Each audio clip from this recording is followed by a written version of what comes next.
back to Ravenclaw Reads. I'm Courtney, and today you're joining me for my October wrap-up. If you're new here, welcome. Thanks so much for stopping by. Don't forget to check out the content on my channel to see if this is a place you'd like to subscribe to. If you are returning, thanks so much for coming back. Don't forget to hit the subscribe button, hit the bell for post notifications, and then head over to the posts tab where you will see many links for my Discord. We are over there having a great time chit-chatting about all things books, e-readers, pets, and anything else that comes to our mind. We also host the book club there. So if you are into a low pressure book club, come join us.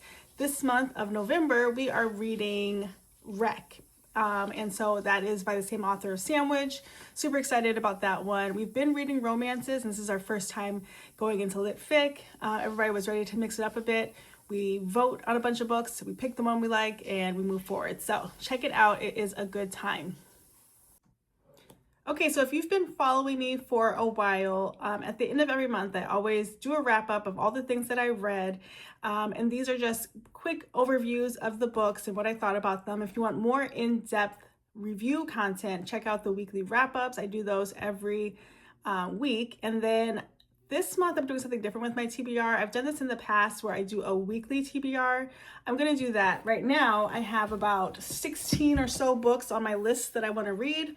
And I have not been sticking to any of my TBRs. So my plan is to just pick the ones I want to read for that week and then tell you about them as they come about. Okay, so also in the past few months, I have not been doing anything with my reading journal. I picked up a reading journal at the beginning of the year with great intentions. My intentions was to fill it out, track my habits, track my mood, like all the things, color it in. And as the year has gone on, less and less and less has been done. But last night after trick-or-treating, I decided that I would fill in October and September for my reading. And then a few weeks ago, I did end up printing off pictures for August because as I finish a book, I put the picture on the date that it's finished so that I just have that as another tracking tool. So I will continue to do that. But even if I'm behind, I think by the end of the year, I would like to have the whole thing filled out, just at least the reading part. I'm not going to color the whole thing, but it was good to know that that is not my style. And next year, I will not do something that has a lot of doodles. I think just a simple layout would be good.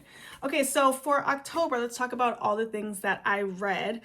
So a few months ago, I started doing the wrap up where it gives you the total books I read, pages, the genres, the best book, the worst book, and then this page here will be sort of a collage of the best book that I read. So for instance, in April, Fearless was the best book that I read, so I did a collage there. So for October, I read a total of 13 books, which is amazing because in September, I literally read like 7 books. I just couldn't get a rhythm going at all. I read 4,157 pages. I read 4 romance novels, 1 YA, 2 middle grade, 5 lit fic, and 1 thriller. The best book of the month was Overdue, and the worst book of the month was Fall I Want. So we are going to go through everything that I read, and hopefully you'll find something that you would like to read moving forward. Okay, every October, I really try to get into the Halloweenish spirit, and I read lots of witchy romances, or at least try to. This year, I don't think I read as many as I have in the past, but I did start the month off with one, and I read Ghost Business by Jen DeLuca. She also wrote Haunted Ever After last year. They are like spectacularly cozy looking books, but I only gave this one 3 stars. I did not love it. This book follows sort of enemies to lovers trope, which is my least favorite trope. But we are in Boneyard Key, Florida. We are following Sophie, who has lived there her entire life, and she runs a sort of ghost tour. And so tourists come in, they see her, they go on these haunted ghost tours. Sophie doesn't seem very flashy, but she has the most knowledge of the town because she's from there, and she does know that ghosts exist in the town. In comes our guy, Tristan, and he is this Fortune 500 guy who is seeking a place to start a new ghost tour business. So he comes to Boneyard Key. He's heard good things about it and finds that he has competition. However, he's not really intimidated because he thinks Sophie is just small town and he can run her out. But he's having a hard time gaining the trust of the local people in town because he's trying to be flashy and he doesn't actually believe in ghosts. And so everything he's doing is pretty fake. My summary right there was more interesting than the book. I don't think it was, there was nothing spectacular about it, I would say. I think that the romance was not anything that felt like there was chemistry there. Like I said, I don't like enemies to lovers. And the backdrop of the ghosts in town was not entertaining as either. I really do like Jen DeLuca's book covers and the concept of the books. I just cannot get with her writing. So I don't know if she'll do another book next Halloweenish time or next October, but I don't know if I will get it again because I think Haunted Ever After was just mid for me as well. This book I read was Fake Skating by Lynn Painter. I was super excited about this book because I love Lynn Painter as a writer. I ended up giving this book 4 stars. This book follows Danny and Alec. It's set in Minnesota. And Danny and Alec grew up together. They were sort of best friends. And they kind of were the, hang out in the treehouse sort of friends. Nothing romantic at all, just friends. Danny moves for a little bit, but she comes back to Minnesota for her senior year after her parents have divorced. And Danny's father was pretty volatile. Everybody kind of knew that. But Danny and her mom are living with the grandfather. Although she's nervous to return, she is excited to connect with Alec because she knows that is her friend and she's looking forward to hanging out with him. He was so nerdy and she's just ready to nerd out together and have some normalcy back in her life. However, the Alec that she now meets in high school is a hockey jock, and he is adored by girls all around school and he loves it. He's kind of douchey. And so she's feeling even worse about her situation because the thing she was looking forward to is not at all what it was supposed to be. However, through a series of events, Danny and Alec end up fake dating. And of course, as they begin to hang out with each other, they start to have some feelings. Again, a fake dating trope, not my favorite. And it is sort of enemies to lovers as well. But 4 stars because I love Lynn Painter's writing and she gets like a GP star because she's Lynn Painter. And this is a YA book, so it was a really quick read, and the cover is adorable. The next book I read was Babysitters Club Mystery number 25, Christy and the Middle School Vandal. If you're new here, I am rereading the Babysitters Club in publication order, including the super specials, not the mysteries. Have been doing that for about 2 years. I think I'm on like book 96 or 97. However, for October, I decided that I was going to read 4 mystery books as like the sort of October theme. I only got through 1, and this is the one. I ended up giving this book 4 stars. I definitely did not read this one as a kid. But in this book, Christy's on the hunt as vandalism pranks start happening around school, and they suspect the new kid Carrie is behind it.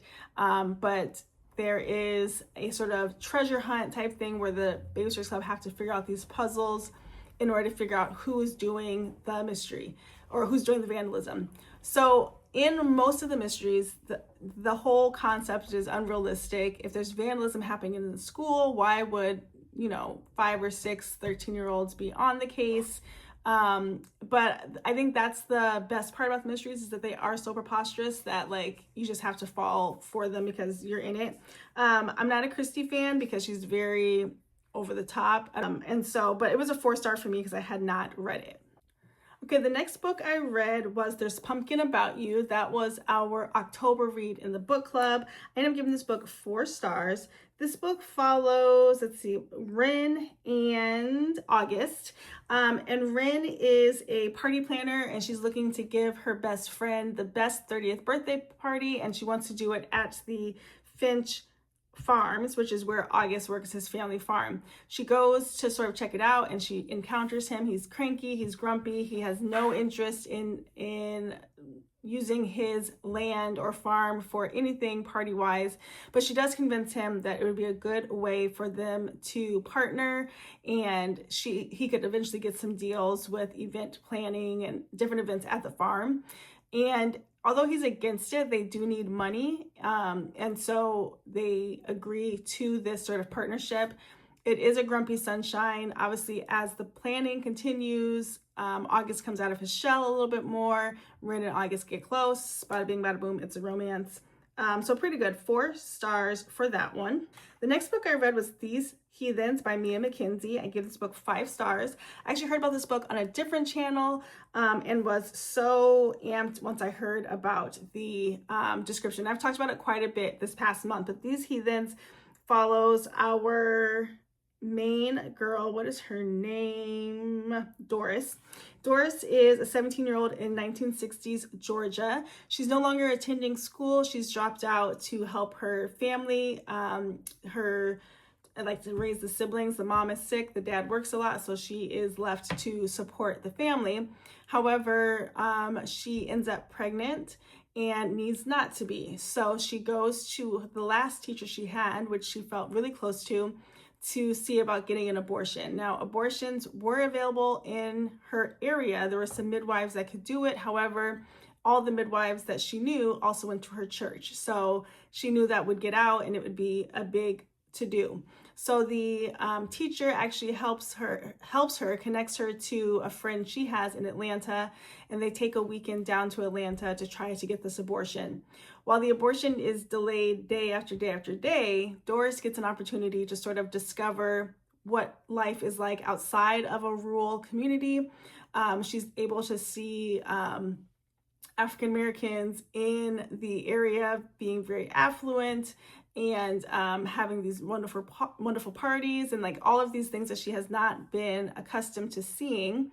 And she starts meeting a couple people that are really big into the civil rights movement and like just opening her eyes the whole way. So this book is historical fiction. I mean, we have fictional characters. However, our fictional characters encounter real people such as Martin Luther King Jr. and Coretta Scott King.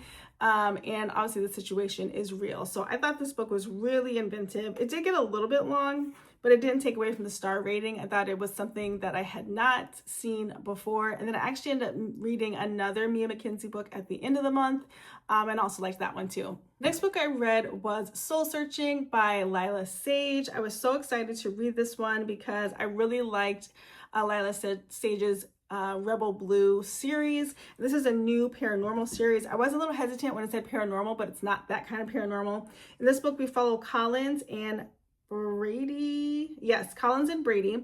And Collins is coming back to her hometown, and she's hopeful to get in touch with her intuitive side. Her whole family's very intuitive and have been able to communicate with the other side, but Collins' sort of powers have starting to lack a little bit, so she's confused as to what's happening. And so she goes back home just to sort of like recharge, thinking that might be what sets things in motion into a positive way again. When she gets back home, she ends up staying with Brady, which is odd, but Brady works at the little store that her family owns, and I think he lives above it. And I don't know why there's no space at her parents' house. I can't remember if it wasn't listed or I just forgot, but they start kind of hanging out. Brady thinks she's somewhat crazy because she's talking to herself, but really she's trying to connect with the other side. And then there's a connection between the other side and the rest of the plot. I'll say that. What I will say is that I gave it 3 stars because I was able to figure out the plot twist way too soon. And it just wasn't moving in the same way the other series was. However, I also did not like Done and Dusted, which is the first book in the Rebel Blue series. So maybe this is just the first one and we'll wait for the second. I think the second one's going to follow her sister. And so we'll see how that plays out. The next book I read was Cozy Girl Fall by Willow Hurst. I give this book 4 stars. I actually saw this book as I was looking for October book club books for the folks over on Discord. And it was pretty cheap. I decided to pick it up. And this book follows Penny and Ethan. Penny and Ethan dated in high school. At the end of high school, Penny was ready to close the chapter and kind of like abruptly ended things with Ethan, leaving him just absolutely heartbroken.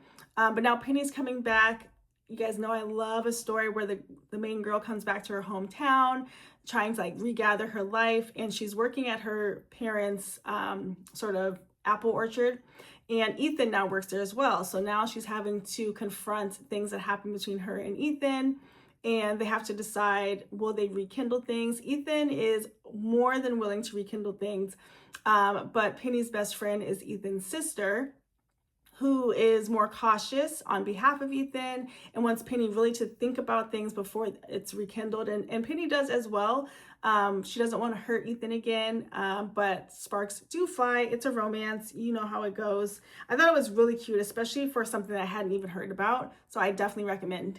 The next book that I picked up was The Mad Wife by Megan Church. I didn't realize this was like a popular book. I just happened to see it in Kindle and pick it up. This book follows, who's our girl? Lulu, and she is a 1950s housewife. She's trying to do all the things, cook, clean, raise the kids, have babies, just to have the best life ever. But she's kind of cracking up a bit, and things are not what they seem. I'll leave it at that because I don't want to spoil it for you. However, what I will say is that this book is a great exploration of how women were treated in the 50s, especially when they had emotions or feelings, right? It's just the idea that they were just going hysterical and, you know, what could be done, lobotomies, medicine, whatever they could do to shut women up, right, in the 50s. And so I thought that exploration of the topic was phenomenal. Then I listened to the book Courtroom Drama by Neely Tubati Alexander, and I gave this book 3 stars. I had been on hold for this book on Libby for weeks and weeks and weeks, and then I just decided to listen to it on Spotify Premium. And this book follows, let's see, Margot and Damon. And no, Margot's the girl. Okay, Sydney is our main girl, and Damon. Sydney and Damon, I think they dated when they were younger, but they are both selected to be on a jury for a housewife. Her name is Margot, as I was stating. And this book is totally set like in a Bravo universe. So if you've watched Bravo shows, you will clearly see what this is. But while Damon and Sydney are on the jury, they start to sort of rekindle, even though there is a huge no fraternization rule. And this is a very high stakes case. I gave this book, what did I give it? 3 stars, because 1, there were a ton of rules that the jurors could not break, and they made a point to really talk about that, and then they proceeded to break every rule, which was really irritating to me. And then there was just too many complete direct references from Bravo shows, whether it was like complete quotes or scenarios. It just seems too close to like the actual show. It's like you just copied the show directly, and I did not love that. But I love a Bravo show. I just didn't need to re-listen to it on audio. Next up, I read R.L. Stine's Go Eat Worms, Goosebumps number 21, obviously a middle grade. Just wanted to read it for fun. I loved Goosebumps books when I was younger. I ended up giving it 5 stars, not much to say about it. It was a cute, quick read. Then I read the book Overdue by Stephanie Perkins. I actually picked this up randomly. It was just sitting on a shelf at Barnes, and I picked it up. I thought this book was absolutely beautiful. Yes, I gave it 5 stars. It is my top book of the month. And in this book, we are following, let's see if I can find their names. Okay, we are following Ingrid and Corey. Ingrid and Corey have been dating for 11 years, like fresh out of college. They had been dating or through college, and they're living together. They're not married. They're not engaged. Suddenly Ingrid's younger sister gets engaged, and all of a sudden this clock starts ticking in Ingrid's head about what's going on with her relationship. Ingrid and Corey have only ever dated each other. They know they want to get married, but they do think they should owe it to themselves to at least try to date other people. And so that's what they do. They try to date other people for a month. So they give each other like a month hall pass to try and date and have other experiences.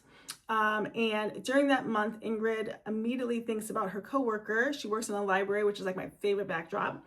And her coworker is a guy that they've just kind of had fun. she makes sort of a rash move on him, and she feels like she's blown that whole situation. And so after the first month, she asks for an extension, and so does Corey. And it kind of goes from there. I think aside from that plot and the romance element, the story is just beautifully written as we follow Ingrid and her friend, I think his name is Macon, who is the friend at the library she tried to hit on, as we go over a course of time of their friendship and how it grows into a relationship.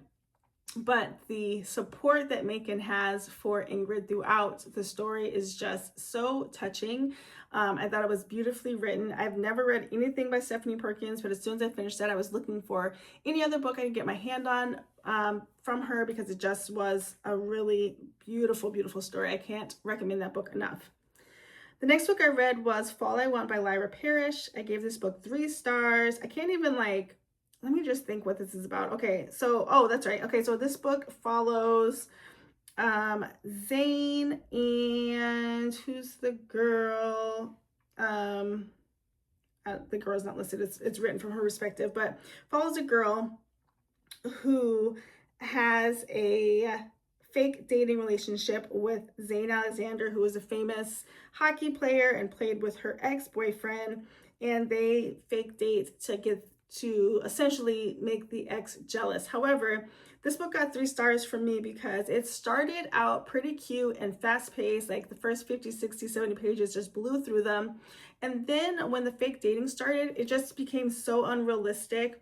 Again, I don't love fake dating, but the energy from 0 to 100 on the fake dating was so unrealistic that they weren't even fake dating anymore. They were just dating, and intensely. So I just didn't like that. It wasn't believable to me. And then the last book that I read in October was Sky Falling by Mia McKenzie. Again, she wrote These Heathens, and so I wanted to pick up something else from her. This book I gave 4 stars, and this book follows Sky, who has moved through life entirely unattached. She dates, she travels, she does whatever she wants. In her 20s, she's now in her 40s. In her 20s, she did donate her eggs, and one of her eggs went to one of her friends. She's no longer in touch with that friend, but at an outside sort of farmer's market, she runs into a 12-year-old girl who says hey, I'm your egg. And the story goes from there. So we follow Sky as she learns to open her heart, create stability, and really confront the things that she's been running away from, both from family and professional, and even the child that's now in her life. This book is sapphic, and this book does follow, they're not dark themes, but I think the idea of the girl coming up to her and trying to create this connection, and Sky just has a lot of family things going on. Her mother has been sick. Her brother is not very helpful. And so Sky is literally falling. She's on a downward spiral, but such a good book. I really like Mia McKenzie's writing. So I do recommend that as well. But those are the 13 books that I read in October. It was a really great month, not only because of the number of books, but I actually remembered a lot of what I read. I didn't have to read a whole bunch of notes, so that was great. I think all of these books are worth at least the read. Nothing got less than a 3-star this month, and that's amazing. So if you would like to read any of these books, definitely pick them up. They're worth it. I would love to hear in the comments what you read in October. If anything really stood out, I can add it to my TBR list that's ever growing. And we can share that in the Discord also if you want. As always, thanks so much for watching. Don't forget to like, comment, and subscribe, and we'll see you in the next one. Bye, guys.